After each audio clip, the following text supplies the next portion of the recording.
D'habitude, les smartphones pas chers, au niveau design, c'est un peu au-delà du jugement esthétique. Je veux dire par là que souvent, les constructeurs, ils se foulent pas trop. Et c'est la raison pour laquelle j'ai envie de vous parler de ce Nothing Phone 2A. C'est parti pour le test.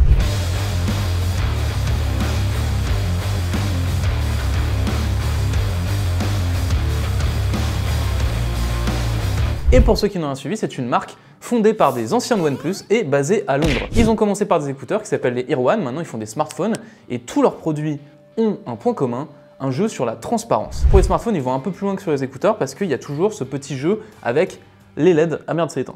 Les LED. Et tout ça, on le retrouve sur le Nothing Phone 2A, malgré le fait que c'est un smartphone moins cher. Et oui, d'habitude, quand on fait un smartphone moins cher, on va retirer plein de trucs et tout.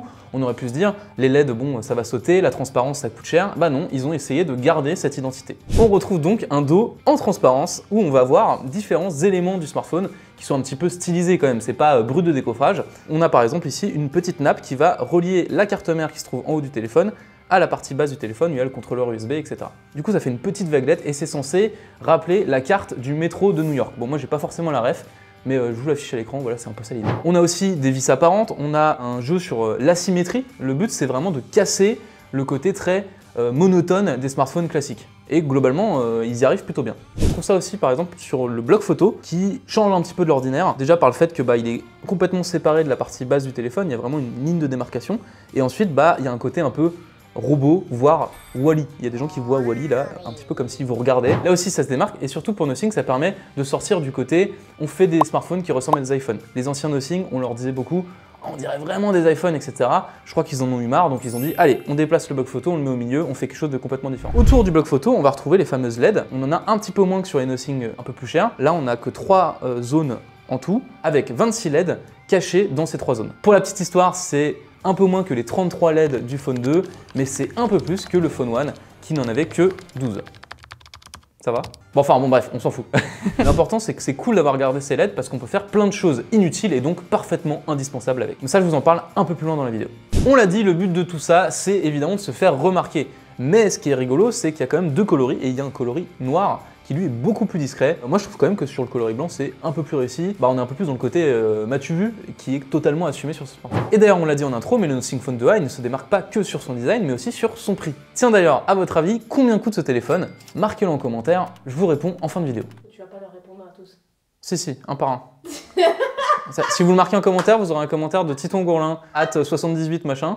Je vous réponds à chacun. Pour vous aider, je vous donne quand même 2-3 petits indices. C'est un smartphone qui n'est que IP54 au niveau de la résistance à l'eau. Ça veut dire qu'il n'est pas étanche, mais que voilà, s'il prend un peu des gouttelettes, il va résister.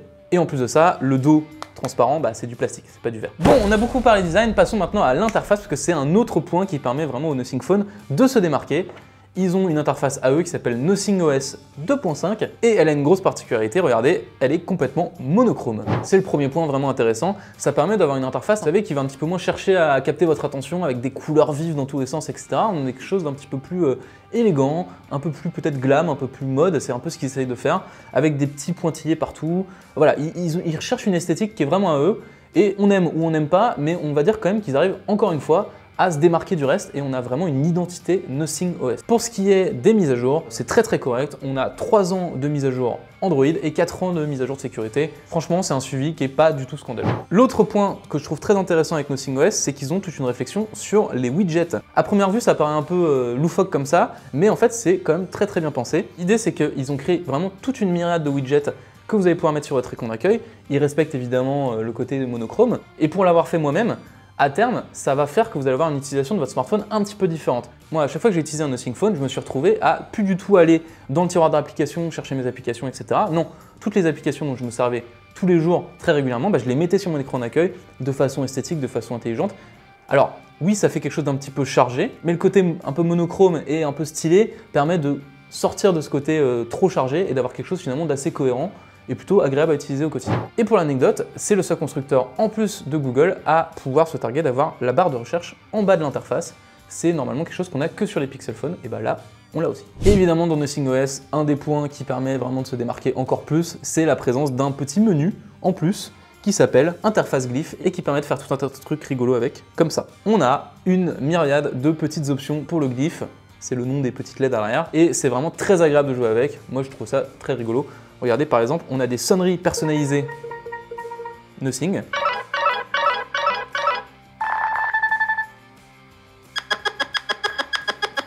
Alors, on aime ou on n'aime pas, ça casse un peu les oreilles, je vous l'accorde. Mais voilà, c'est rigolo. Ça permet quand même d'utiliser son téléphone d'une autre manière. D'un coup, on se retrouve à vouloir réutiliser une sonnerie. On a l'impression d'être en 2012. Là, on est vraiment dans le cœur de ce qui fait que Nothing est intéressant, parce qu'ils vont un peu questionner la façon dont on utilise notre téléphone. Et on se reprend à trouver ça rigolo d'utiliser un téléphone d'une façon qui est parfaitement normale. On met juste une sonnerie, bah en fait, voilà, ça va un peu plus loin, c'est rigolo. Moi, quand j'utilise le Nothing, je m'amuse à changer de sonnerie régulièrement, ce que je fais jamais normalement, quoi. On a même la possibilité de créer sa propre sonnerie. Là, on va vraiment très très loin dans le n'importe quoi. Regardez. Je peux choisir un soundboard et je crée ma sonnerie. Je peux même l'enregistrer si j'ai envie. C'est parfaitement inutile, mais donc complètement indispensable.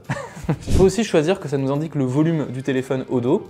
On peut avoir une visualisation de la musique en direct, et aussi sur certaines applications, il n'y en a pas beaucoup, mais on a par exemple Uber, où on peut avoir une barre de progression pour savoir quand arrivera le livreur.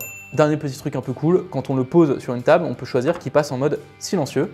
C'est-à-dire que là, vous voyez, il m'a fait un petit signal lumineux, je sais que maintenant il est en mode silencieux, et que si je reçois une notification, eh bien il va pas faire de bruit, il va juste balancer de la lumière, et ça me permettra de savoir qu'il faut que je rende mon téléphone. Pour la photo, vous le voyez depuis tout à l'heure, il n'y a que 2 capteurs au dos, on a donc un truc très très classique, un grand angle et un ultra grand angle. Les deux possèdent une définition de 50 mégapixels, ce qui permet d'avoir une certaine qualité quand même. En photo, on va dire que c'est un téléphone qui s'en sort vraiment très très bien, surtout pour sa gamme de prix. Je vous vois, vous voulez savoir le prix, vous le saurez à la fin de la vidéo. Dans l'ensemble, c'est une qualité photo qui est vraiment correcte. On n'a pas un piqué extraordinaire, mais on arrive à avoir quelque chose quand même qui fonctionne très très bien, qui est utilitaire. Il y a un mode portrait aussi qui est comme d'habitude un petit peu factice. Là par exemple sur cette photo, on a l'impression qu'on m'a carrément collé sur un fond flou. Il y a vraiment un découpage de ma tête par rapport à l'arrière-plan qui est pas forcément très esthétique. Mais bon voilà, ça reste utilisable, ça reste sympa et pour un téléphone à ce prix, ça reste intéressant. Pour ce qui est de l'écran, on a un OLED 6,7 pouces, 120 Hz. Encore une fois, c'est quelque chose de très classique qui fait le taf mais qui n'est pas extraordinaire, c'est juste correct. On a par exemple mesuré un delta E moyen qui dérive un petit peu, on est autour de 4, 3 en fonction des mesures. C'est tout à fait correct, c'est pas extraordinaire mais c'est correct. Pareil pour la luminosité. On a une luminosité autour des 1000 candela mètre carré. Encore une fois, ça permet de ne pas être gêné quand on est à l'extérieur, de ne pas avoir trop de reflets, mais en même temps, on n'est pas dans des sommets que peuvent faire les smartphones ultra premium. Ah si, un truc imaginé, la protection d'écran en plastique, elle est vraiment pas ouf. Au bout de 2 heures, j'avais déjà des rayures dessus, et c'est quand même dommage quand le concept du téléphone t'invite à le poser sur une table comme ça pour avoir les petites lumières. Bon, très rapidement, on va la retirer parce que ça fout en l'air complètement l'expérience de visionnage. Pour les performances, c'est la même chose, on est sur quelque chose de correct mais pas extraordinaire. On a une puce Dimensity 7200 Pro, vous ne laissez pas avoir, c'est pas parce qu'il y a Pro dedans que c'est une super puce. C'est une puce qui permet de jouer en 3D avec des détails graphiques pas poussés au maximum mais qui permet quand même d'y accéder. On a une certaine fluidité avec quand même 2-3 petits ralentissements par-ci par-là. On a un certain niveau de confort. On n'est pas sur un smartphone d'entrée de gamme où la puce elle est complètement claquée au sol, mais on n'est pas non plus sur l'ultra premium avec un Snapdragon 8 Gen 3 ou je sais pas quoi. Non. C'est une puce qui fait le taf. Franchement, c'est tout à fait honnête, encore une fois, pour le prix. Et le prix, non pas encore, l'autonomie. Sur notre protocole de test, il a tenu 24 heures en continu pour passer de 100% à 0%. C'est un très très bon score, c'est même le meilleur de sa catégorie de prix. Pour vous donner une idée, c'est le même score par exemple qu'un Galaxy S24, qui est un smartphone beaucoup plus cher. Au niveau de la charge, malheureusement, le chargeur n'est pas fourni dans la boîte. On peut le regretter, d'autant qu'il supporte une charge jusqu'à 45 watts. Nous, on a mesuré une charge un peu bizarre, d'autant que nous, quand on a mesuré avec un chargeur classique, on n'a pas du tout une charge rapide, il a mis plus de 2 heures à charger, donc c'est un peu dommage de ne pas fournir un chargeur si il y a quelques petits soucis sur la charge. Bon, je crois que voilà, on a tout dit, non? On oublie un truc? Je sais pas, Ah oui, le prix. Alors, le prix, il coûte 350 €. Et laissez-moi vous dire que pour 350 €, c'est tout simplement un gros banger. Ça fait très très longtemps que j'ai pas eu un smartphone sous les 400 € qui n'était pas aussi bon. On est vraiment sur une gamme de prix un petit peu orpheline où il y a beaucoup de smartphones pas excellents, pas ouf. Et là, vraiment, on a quelque chose qu'on peut vous conseiller. Si vous voulez en savoir plus, j'ai écrit un test complet, je vous le mets en description. Parce que là, dans la vidéo, on va un petit peu vite sur certains points. Je sais que c'est une marque qui n'est pas très connue, donc ça peut faire un peu peur, donc n'hésitez pas à aller le consulter, ça peut vous aider. Côté positif, ce que je retiendrai, c'est vraiment un design qui sort de l'ordinaire, avec en plus les petits glyphes qui permettent de s'amuser. Là, on a vraiment une expérience très différente de tous leurs concurrents. L'interface aussi est un vrai point positif, Nothing OS, c'est vraiment un bonheur à utiliser. L'autonomie est excellente et la photo est franchement correcte. Du côté de ce qui pêche un peu plus, la charge est peut-être un peu lente. Les matériaux de fabrication, ça reste du plastique Voilà, c'est pas extraordinaire même si les finitions sont correctes. Au niveau de la performance, j'ai trouvé que c'était pas non plus ouf. J'ai eu quand même beaucoup de ralentissements. Fortnite ne tournait pas de ouf non plus. Donc voilà, c'est pas un smartphone gaming quoi. Bon, et puis il n'est pas IP68, ça reste quand même un vrai défaut. Merci d'avoir suivi cette vidéo. Merci à ceux qui ont joué le jeu en commentaire en essayant de trouver le prix. Moi je vous laisse parce que j'ai, voilà, un nouveau boulot de compositeur auprès de Nothing. Donc voilà, je suis très occupé. Allez, salut, abonnez-vous, à la prochaine.